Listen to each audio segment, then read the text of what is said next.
Hello, hello, and welcome back. This is week 3, episode 11 of Into the Dungeonverse, brought to you by newminds.tv. Thank you for joining us here today. I'm excited to continue our quest and to introduce yet another fun activity for us to create something together. So if you are just tuning in, the supplies were up on the screen, but the supplies for today are the standard paper, pencil, dice if you have them, like RPG dice, D20s, D12s. Also standard dice that you might find in Yahtzee, Sorry, or any board game you have laying around the house. Have some materials to draw with if you have a particular pencil you like to sketch with, or some coloring tools like crayons or colored pencils. Make sure you have those as well, because we'll be using those a little bit here at our beginning. And of course, remember, make sure that you have your imagination with you, because while I'm telling part of the story, you are filling in the rest. I'm giving you the background, kind of the general narrative, but you are supplying the actions of the main character, the results, and all those little details that are thrown in there. So make sure that you are adding to this narrative and not just relying on me, but use my stuff as a basis and as a backdrop for your tale. So very quickly, as always, we'll go over our rules just a little bit for anyone who is hopping in your very first time. Just grab a piece of paper and a pencil, and we'll tell you everything you need. If you have a coin or something to flip, use that. But let's get into our show and take a look at what we'll need for today. So, of course, our methods of randomization, I covered it up again. I gotta change that title. I promise I'll do that tomorrow.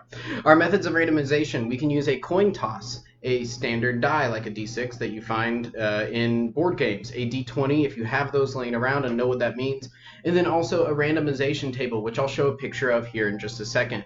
We do also have a PDF available for you in some of our previous videos. I'll see if I can get it in this video for you as well.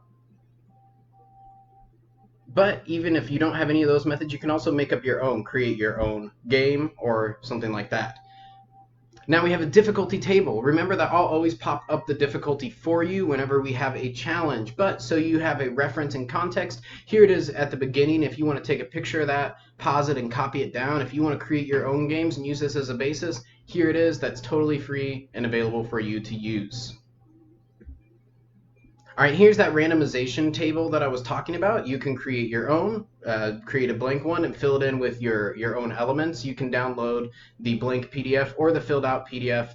Again, that's available for you. So check that out. That randomization table is just an element for you to throw something on it and then see, what does it say? Was that a success? Was that a success with something bad happening? And you get to kind of create your own narrative. Depending on the difficulty, you may roll multiple times and take the worst or best option. But again, that'll all be detailed in the challenges. And then, of course, you need to have your character sheet. So I have Example, our character here, with a little bit of summary of what happened in kind of the first session. You can see he has hit points, or HP, up at the top. That's going to be how you record how much damage your character takes on the journey, because sometimes if you fail an action, you might take damage, and there's a potential for you to even fail entirely and have to start the mission over. So make sure you're recording your characters. Obviously, you can write out a lot more. You can draw pictures if you want. If you don't want to say, I fought a giant snake, draw a picture of your character fighting a giant snake. Consider this your character's journal and how they record their thoughts. The more of these papers you get, the more you're probably going to want to consider binding them with staples or tape, or even putting them in, even putting them in a notebook for yourself. All right, so here's another sample character sheet for you. This is just a blank template. You can use this one. This one is available in previous videos as well. All right, checking to see if I got a confirmation on whether I'm good. I think we're all good on audio, so definitely let me know in the comments if you can't hear me. But we're gonna. Someone says this is so cool. Hi, Shayna. Ami, thank you for. I'm glad that you enjoy it. It's gonna get more exciting and more interesting. So get ready. All right. Last time when we left off, you had just freed a village from the curse of the monster, which you are following all across the Dungeonverse now. And you succeeded in freeing this village. Maybe you stayed for a celebration. Maybe you left shortly after. That's totally up to you and for you to decide for your character. But as you fly away from the Sky Island, you pass another Sky Island. Remy, your airship captain, says to you, "Hey, we're going to have to make a stop before we go to help out this Heracles guy. I need to go back to my place and pick up some supplies, and we got to refuel this thing or else we're not going to make it." She's gesturing to the airship as she says that. So she seems to be taking no argument. She resets the course if you're angry about that. Maybe you fume, maybe you get in an argument with Remy. Maybe you're totally okay with it and you use this time to read a book or to write a poem. But you reset course. You reset your course and start heading off through the sky. I want to answer a question I saw in the comment. What is a D20? A D20 is a multi-sided die. It has 20 sides. That's often used in Dungeons and Dragons and Pathfinder. It is kind of the staple of those systems. So that's a standard RPG dice or role-playing game dice that we use in our program, but we know that not everyone has those at home. So you can use a coin, just flipping a coin, and we have a method for that. You can use a regular 6-sided die, which are actually used in role-playing games as well. But yeah, a D20 is a specific die made for these games. Although there have been some found in ancient Egypt, which is really cool. Wondering if they're maybe used for prophecies.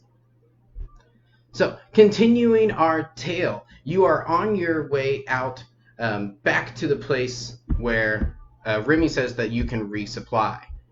And you actually arrive back at the island that the wise woman showed you earlier last week. And Remy takes you in and starts to dock here. Well, this is the old place, so go ahead and make yourself at home. Try not to touch too much. It's a little cluttered, but I just got to go grab some stuff for the long journey, and I'll get the ship refueling, and then we'll set off just as soon as I'm ready. And without waiting for your response, she turns and goes in through a secret door that she unlocks and disappears, leaving you in her front room, which is a very cluttered anteroom with sunlight pouring in. You can start walking and exploring this area, and you can see that it is pretty cluttered right here in front.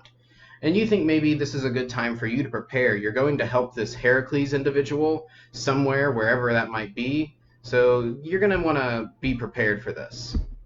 As you travel further in, you can see that the clutter grows even greater and bigger. There's one room that's just full of chairs, just stacked up super, super high.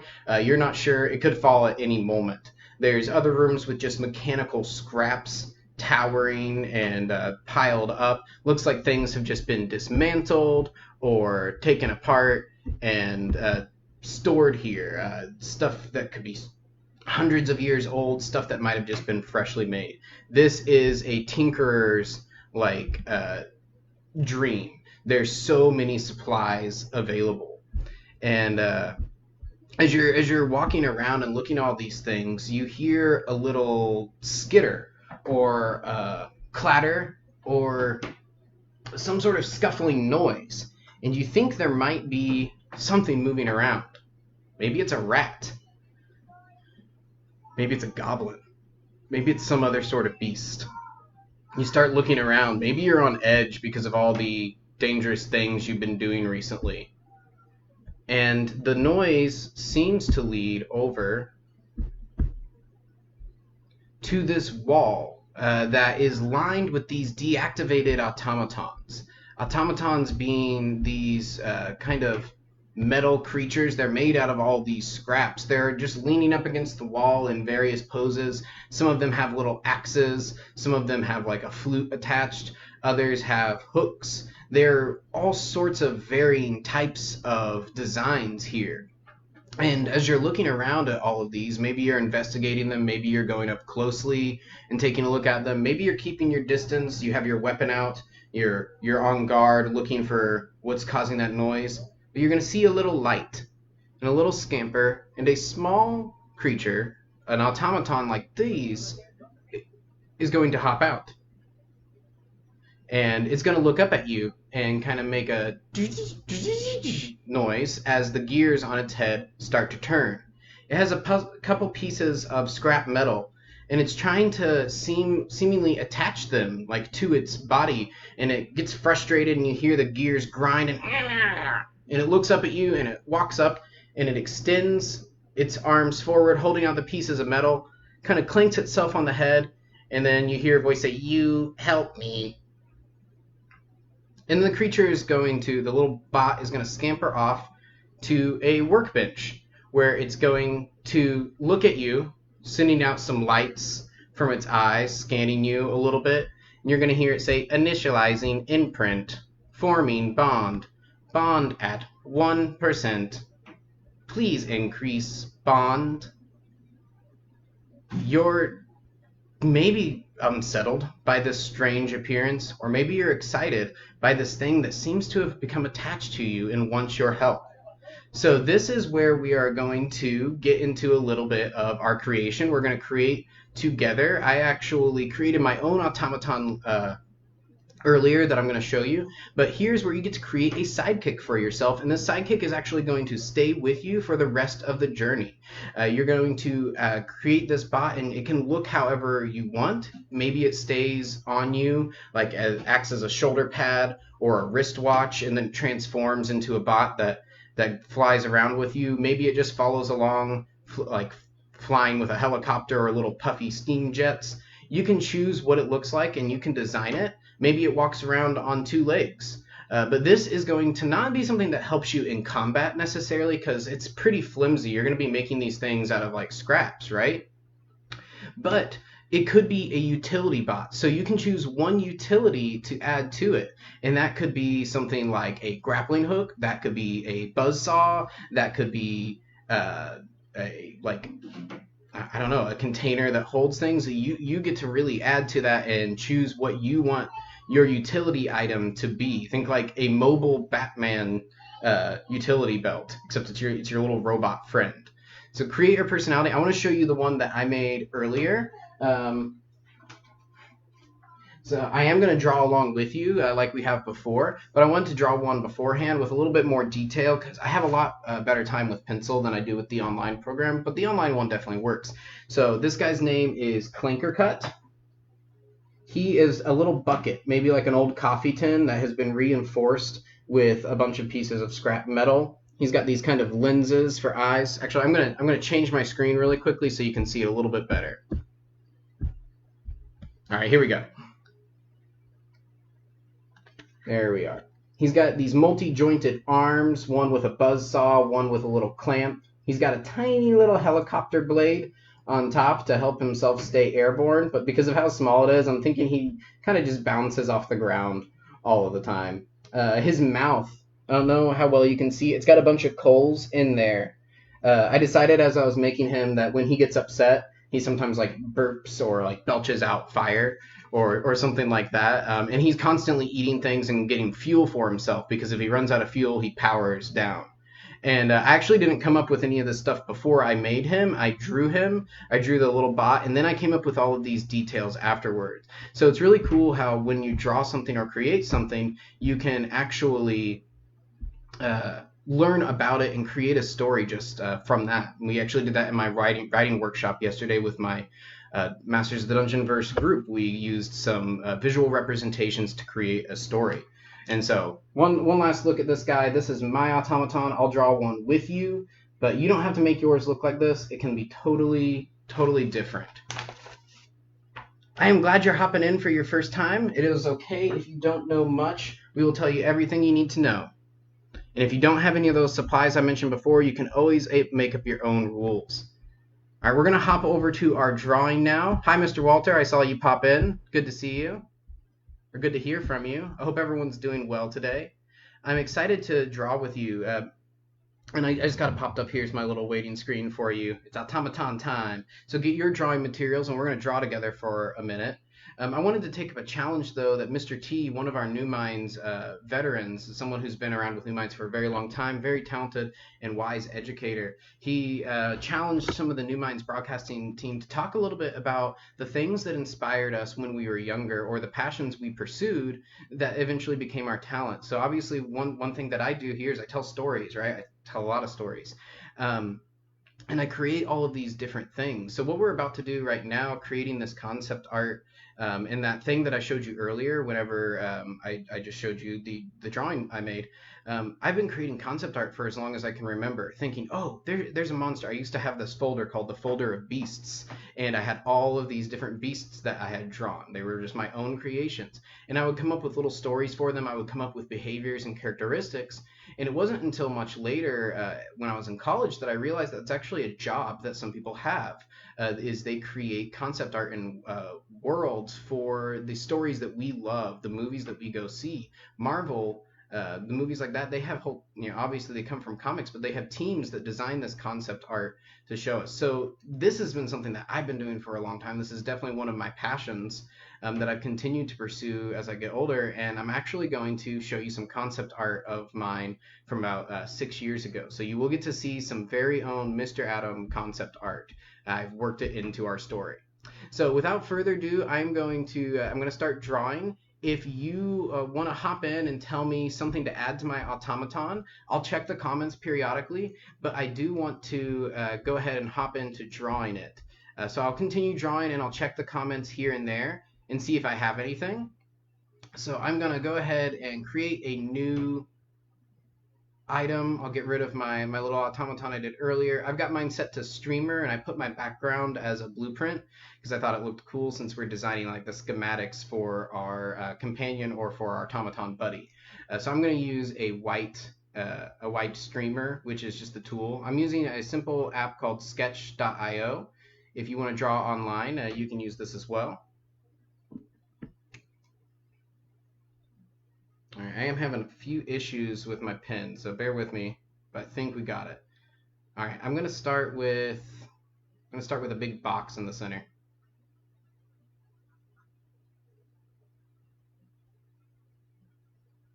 We do have some mythology trivia coming up, so if we have any mythology buffs out there who want to flex their skills, you're going to have an opportunity to do that later on in our episode today. So I don't really have anything in mind for what I'm going to create for this one. I'm just kind of starting with a simple shape, and then I'm going to go from there. So I think that's our body, and I like that. It's a neat body. Feels kind of stocky, so like it could lift a lot, maybe. I'm thinking perhaps we'll give it some... Oh, interesting. I just pulled my screen all over the place. I think we'll add maybe some treads, like tank treads. I think that could be cool. So I'm going to add this little line down here. We're going to separate the tank treads so that way it has a little extra mobility. And I'm going to put the little wheels here.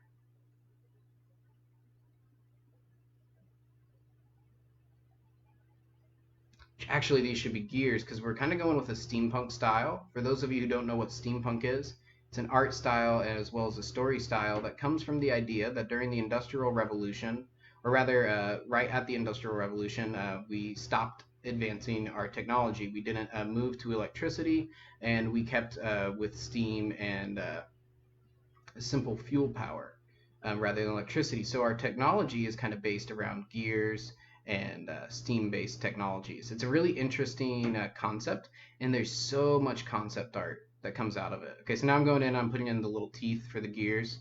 I'm not making it super neat because it's pretty small. I'm just trying to show that there's some texture there. All right, then we're going to do the same thing over here, and then I'm going to check the comments and see if we have any ideas for additions to this thing. What kind of utility should it have? Should it have a grappling hook? Should it have a, I don't know, a mining drill? Just kind of spitballing there. What do you think? Should it have gigantic arms? Should it have a face, or should it just have like a bunch of buttons? What do we want it to look like a bot? Do we want it to kind of look like a person? Right now, it kind of looks like the things that Jawas ride in Star Wars, those big moving fortresses. All right, I'm going to hop back over to the comments, and we'll add some stuff. All right, I don't see anyone in the comments dropping anything, so we're going to keep going. We're going to keep adding to it.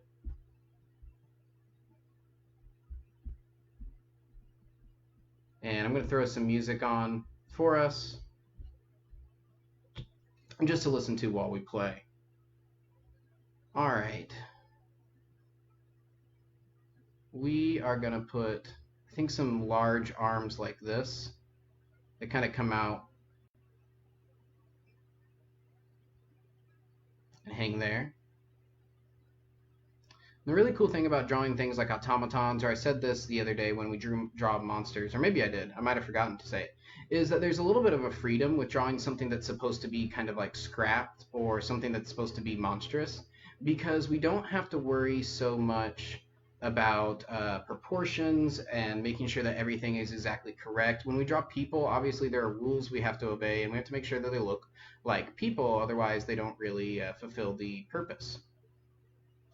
Um, so the freedom of drawing a monster or a bot like this is that it's okay for it to be imperfect. It's totally okay for it to be asymmetrical. It's okay for you to have it not necessarily look like something that you would see in reality. And there's so much freedom in that level of creation. So I really enjoy that. I'm going to leave this blank over here for a second and maybe add some other things to this. I'll add a little gear at the joint.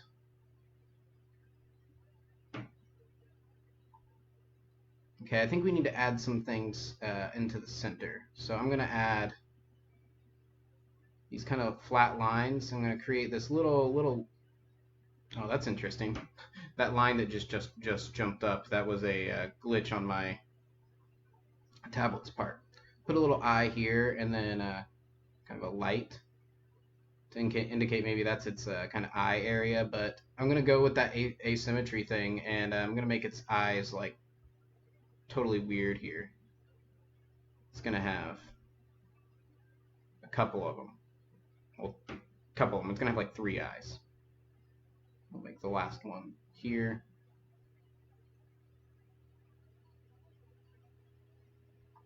Okay, and then check the comments, see if we have anything to add on. Again, I won't wait because I know a lot of you are going to be watching this later on, so I won't spend too much time. A laser beam. Thank you, Ami. Or whoever is using that page. You don't have to share your name. Don't worry about that. Stay on this page. Almost left the broadcast. That would have been painful. A laser beam. All right, so since this is utility, we're going to make it a mining laser. So it's only good for working on like minerals and ores, but that's okay because that's what we want to use it for. Just don't want to create something that's going to make all of your combat situations super easy, because one of the cool things about roleplay, or the things that make roleplay engaging, is when bad things happen and when you have a chance for failure. All right, so there's the base of our laser. I'm going to put like a little battery gauge here. And then we've got the classic stem with the little ball on the end, and then we're going to do the kind of like Jimmy Neutron style or Jetson style rings around, and then I will draw a little kind of beam. Laser. Love it. All right, I think we need to add a few more details to this thing though, so I'm going to add some like patches. Oh my goodness, those lines are going crazy. I'm going to add some like patches where it looks like maybe like we've used sheet metal to piece them back together. And so to give it that effect, I did this with Clinker Cut as well, my other one I drew. I'm going to draw these little circles, which will act as like representing the rivets or the screws that are keeping these sheets of metal attached to him. Kind of gives him a Frankenstein's monster sort of look, which I think is cool. It makes a really fun companion, because a lot of times our companions are supposed to be cute, but what if our companion is this kind of weird looking thing that you're like, oh, it's so pitiful and ugly, but I love it anyway. Draw some more patches over here. Put in those rivets. I think I'll throw in some shading along the edge here. I'm just going to do some hatching. All right, I'm going to check the comments for anything else, but I think this will be good for my automaton. I hope you're drawing your automaton along with us, because this will be your sidekick. Of course, you can also describe it if you're feeling more like a description kind of person.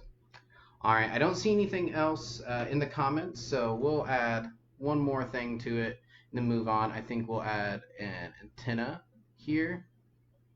and one of the antennas is going to be kind of bent. Gives him some character. And these antennas could be used if we were animating it, or if we were writing about it. Maybe the antennas move around kind of like dog ears or cat ears, and we can use them to help indicate behavior.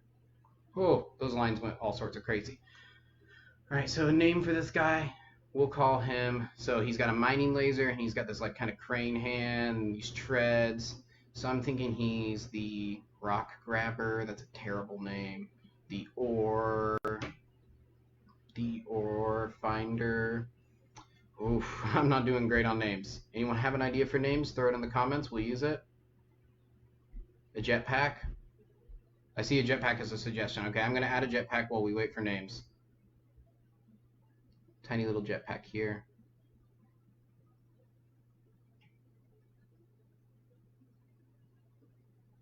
Thank you for the suggestions. It's always great when y'all hop in. One thing I'm really missing about this online format is that I don't get to see the reactions of my friends. I did get to see that yesterday when we had our role-playing session. We used Roll20, so I actually get to like see, we have camera feeds and we talk to each other, and it's a lot of fun. So there's our jetpack. I'll check for a title, and then if not, we'll have to go with one of my kind of silly ones. All right, I don't see anything for our titles, so we'll go with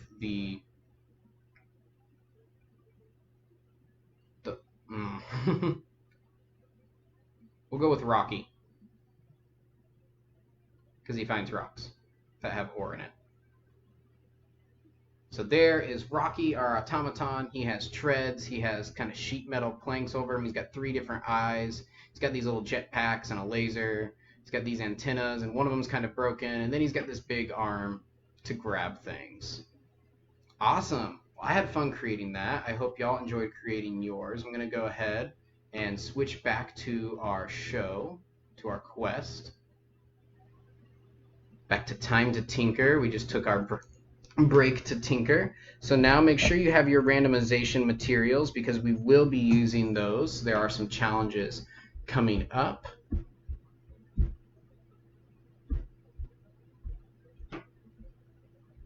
Oh, Laser Roller. That is a great name, and I wish I had seen that before I put Rocky.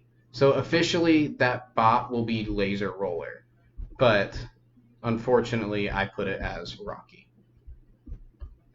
Okay, so moving forward, Remy will eventually return to you and have all of her supplies ready. It has seemingly been a very long time.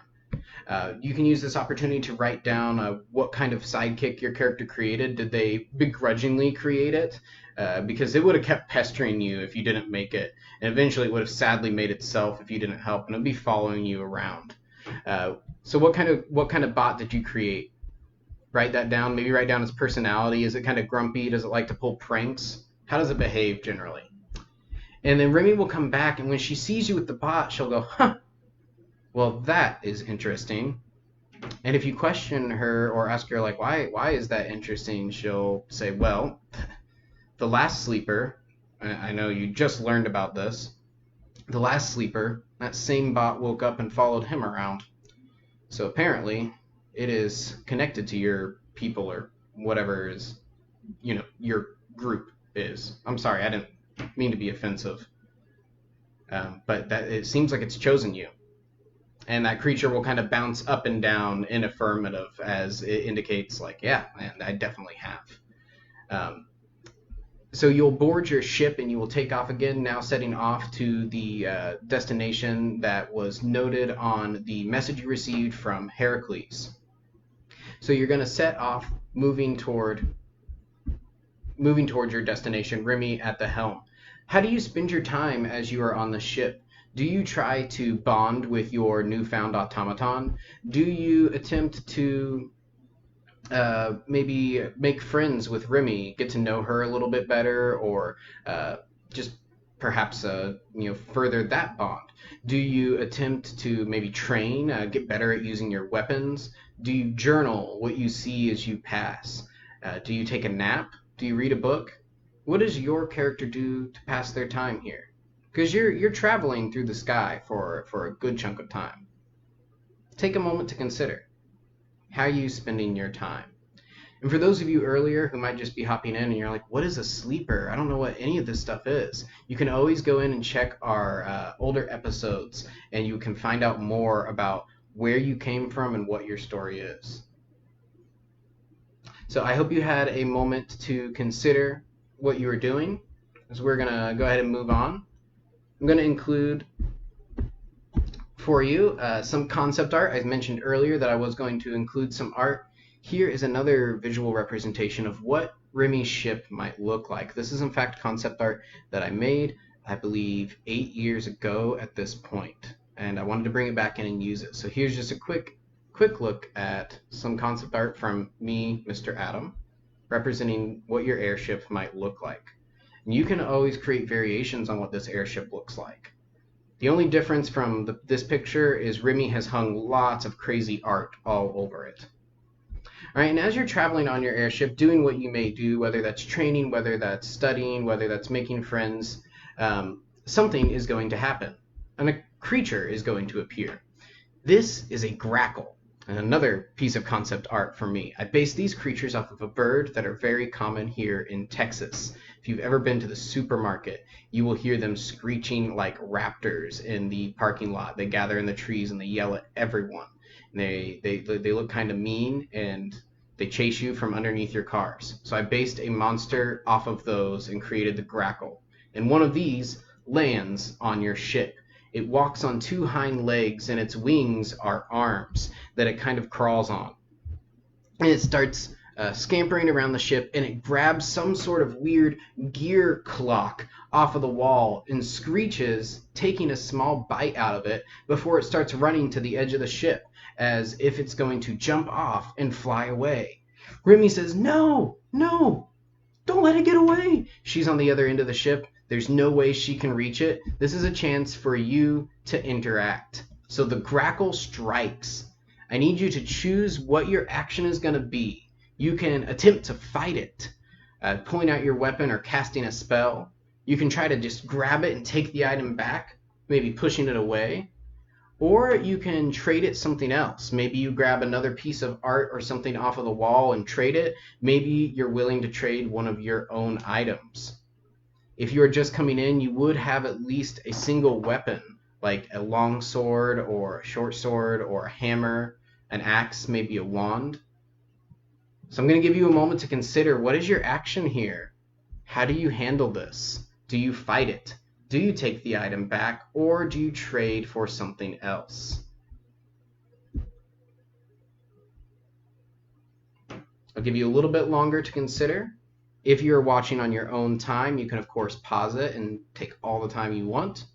Go have a snack, come back. So will you fight it, take the item back, or trade it something else? I will reveal the difficulty and results on the next screen, so make sure you decide now.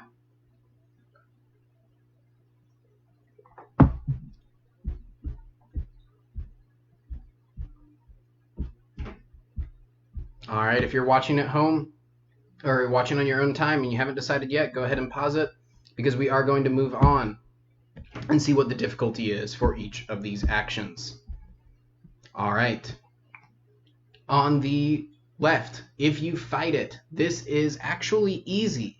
These creatures are cowards, and they will not stay to fight unless they have a large group. Since it is just one, it'll run away. So you have to win a coin toss. You have to get one head, a standard die, a 6-sided. You have to roll a 2 or higher. On a d20, an 8 or higher. And on a table, you can roll 2 and take the best. So if you're using one of those randomization tables, if you fail, you're going to take 8 damage. So subtract 8 from your hit points, and you're going to lose that item that the grackle took. If you succeed, you're going to get the item back. But you need to flip a coin, and if it's a tails, the item is broken. So you got it back, but you broke the item in the fight.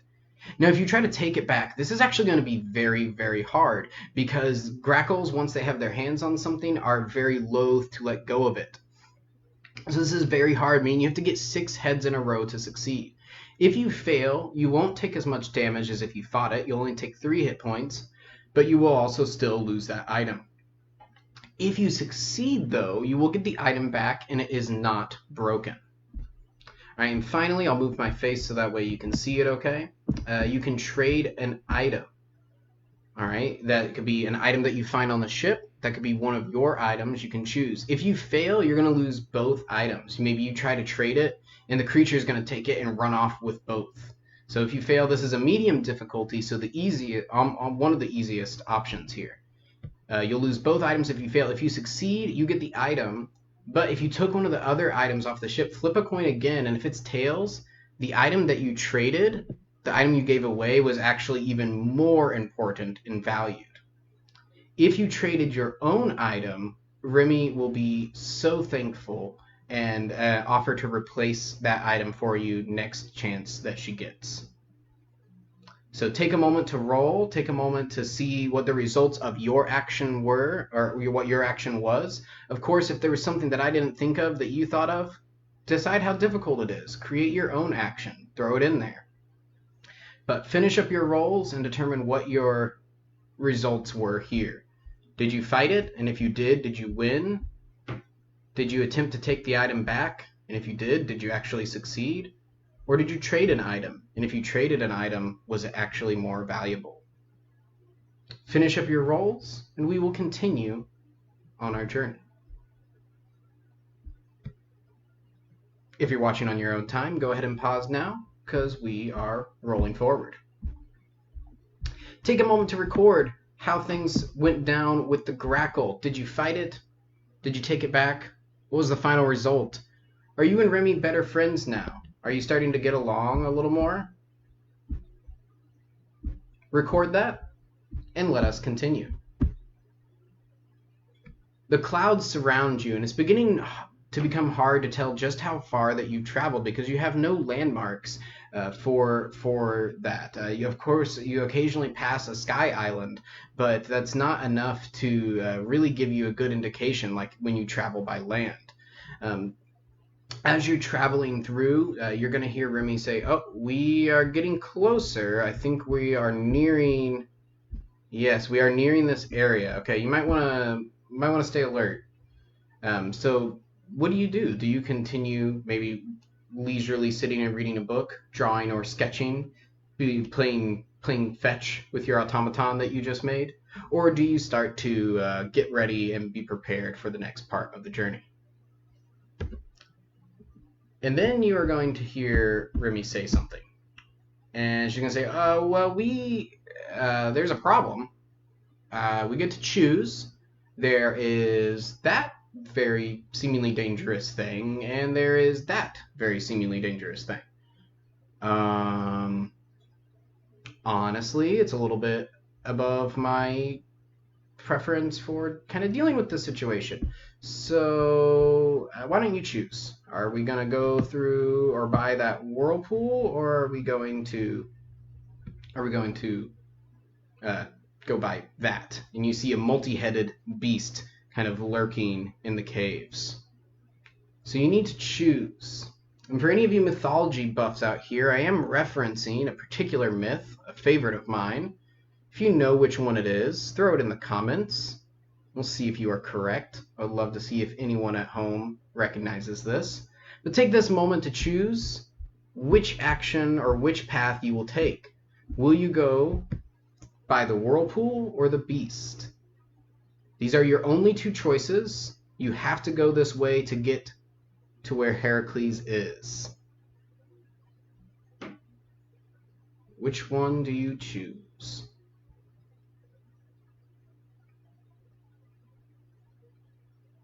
The options are very different, and there's not a chance for you to double back or to gain any information and then choose from there.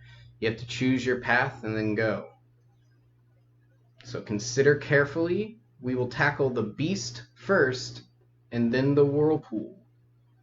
We'll tackle the challenges and the results and the choices that you have within that.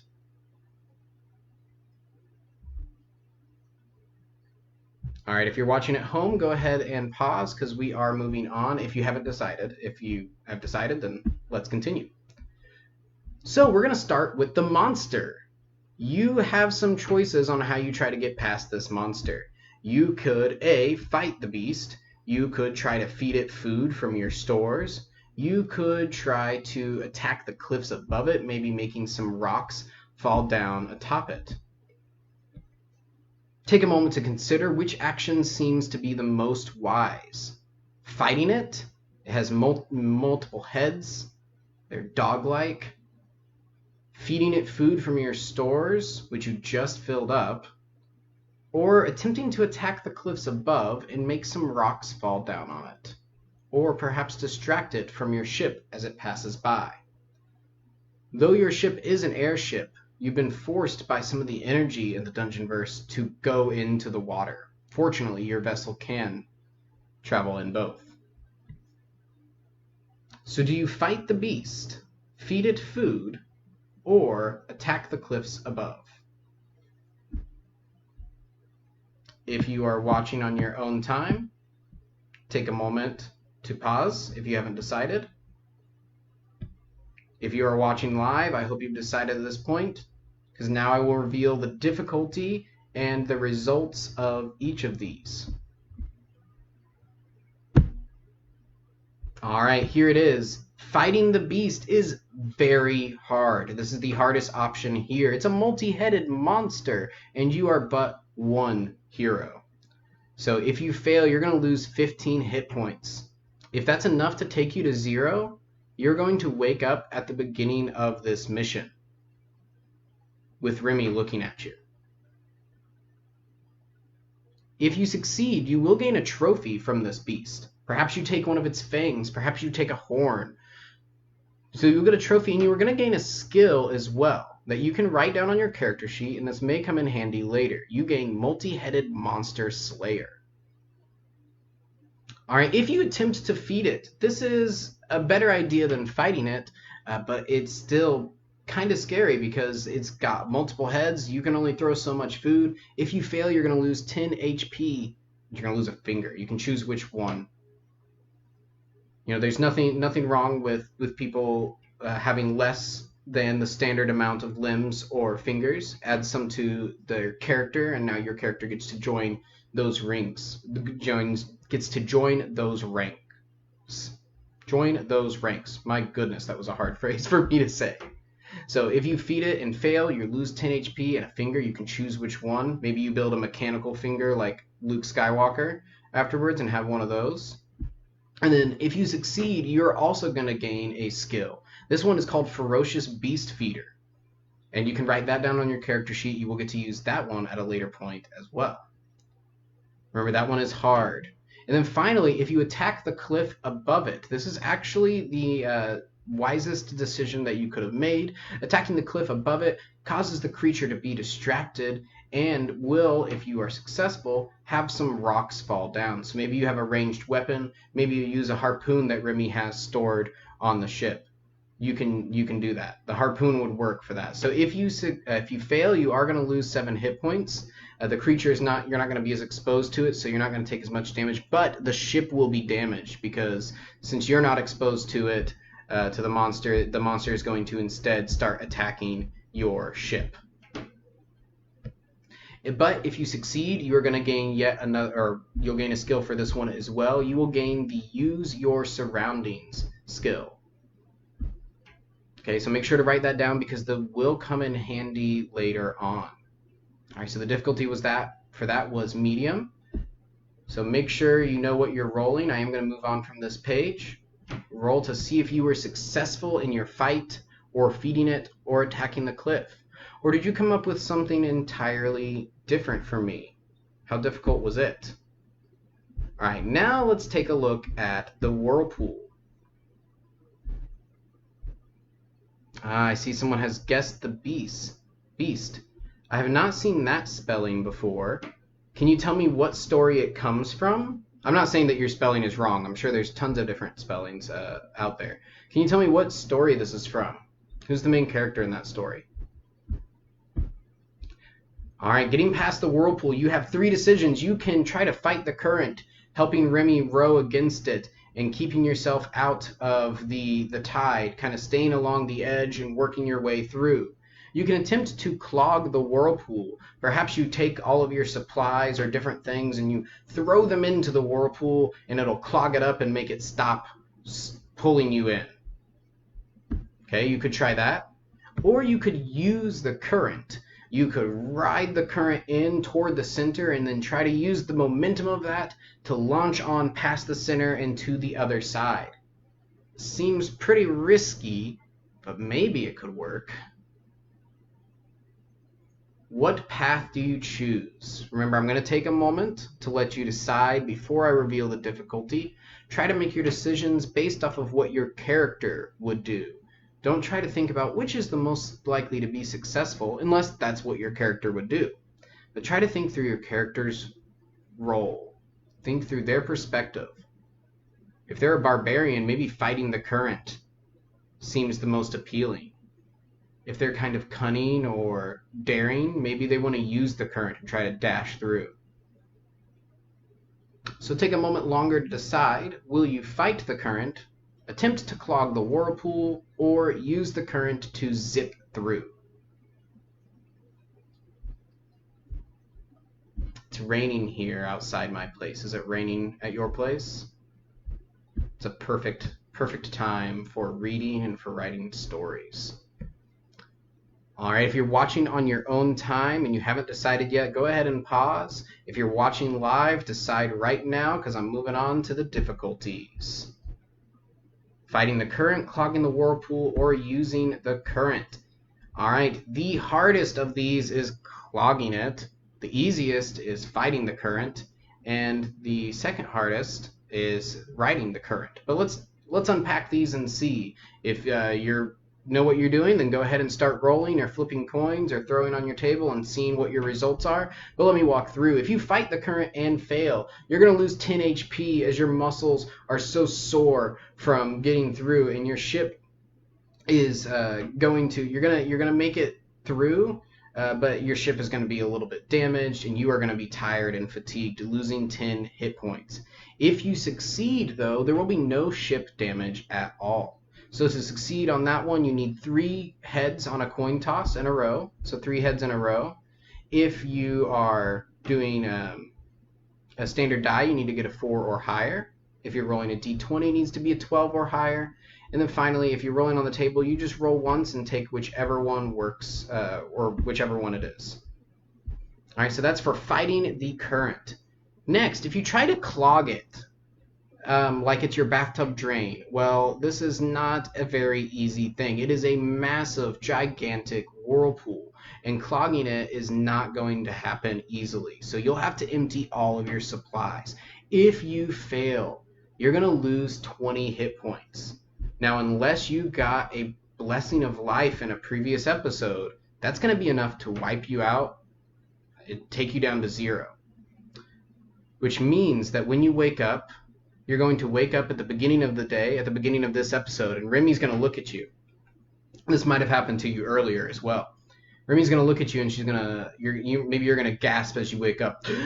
She's going to look at you and say, "Oh, no, I recognize that gasp. Did we fail whatever we do later today?"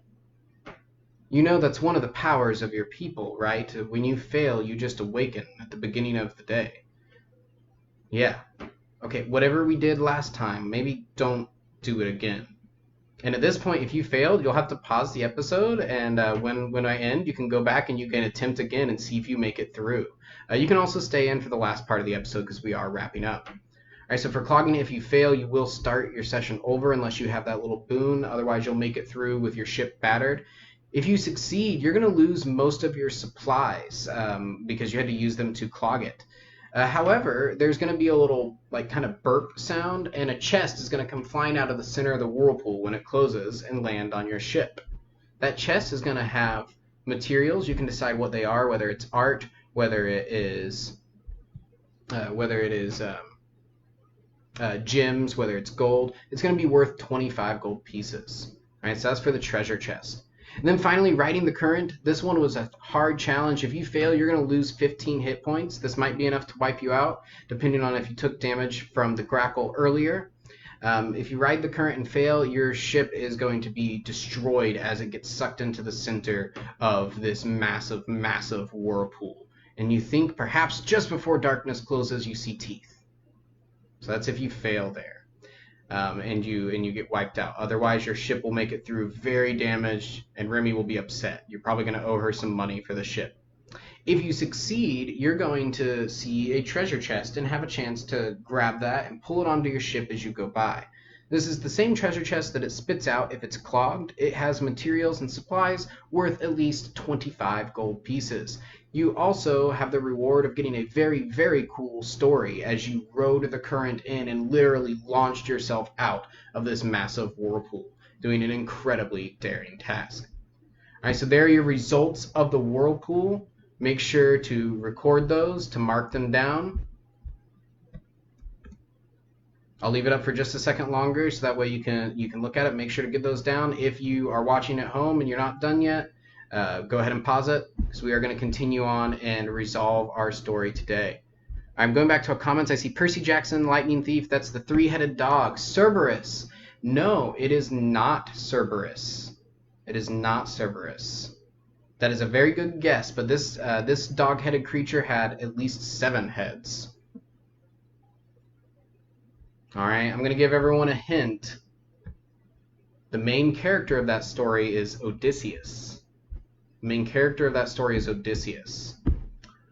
All right, moving on. If you made it past those 2 obstacles, either the monster or if you made it past the whirlpool, you're going to launch back out into the air, heading toward your final destination. You can see a sky island closing in as it's getting closer and closer to you. Remy says, "We are here." You pass a strange island as you move, and finally you see it. Your destination appears on the horizon. A large mountain with clouds gathered over it is the first thing to catch your sight. But you continue moving, and she says, okay, our place should be just around the corner. And as you pass around a cliff, you're going to see a small estate. You're going to see a small estate atop a cliff with a very, very tiny and thin bridge connecting it to the mainland. And she said, and that should be where Heracles lives. Apparently he has some tasks, or what do you say, labors for us to help with. She looks around. This ought to be fun. You find yourself enamored by the landscape, the rolling hills, the trees, the mountains, and you wonder what adventure waits for you here in this realm. Who is this Heracles? What will he have you do? What are these labors that he's talking about? You'll have to find out next time on Into the Dungeonverse. I hope you enjoyed our quest today. That concludes our story, and we will continue on tomorrow. Thank you for joining us. Mark in your character sheet what happened, fill it out. Share your stories. Tell me what happened in your story that I didn't talk about. What did you add in? What's your automaton look like? What's its function? What's its utility? I hope you had fun. I really enjoyed being here with you. So thank you everyone for being here. That is the end of our story today. We will continue. I appreciate you tuning in for some real inspired learning. And remember to always pursue your passion until it becomes your talent. This has been Mr. Adam with Into the Dungeonverse, our role-playing program. Up next is my good friend, Mr. Walter, with Round the World, a segment where you hop on Google Earth and check out all sorts of different cultures and areas. It's a really entertaining show. I love it a lot. So check that one out. That's next, and then followed by following Mr. Walter is Mr. Dorian. So we'll see you all for some great programming on newminds.tv. And remember, if you missed any of this and you want to check it out, you can always hop to our website, newminds.tv, and watch it there. So thank you for being here, and we'll catch you on the next quest.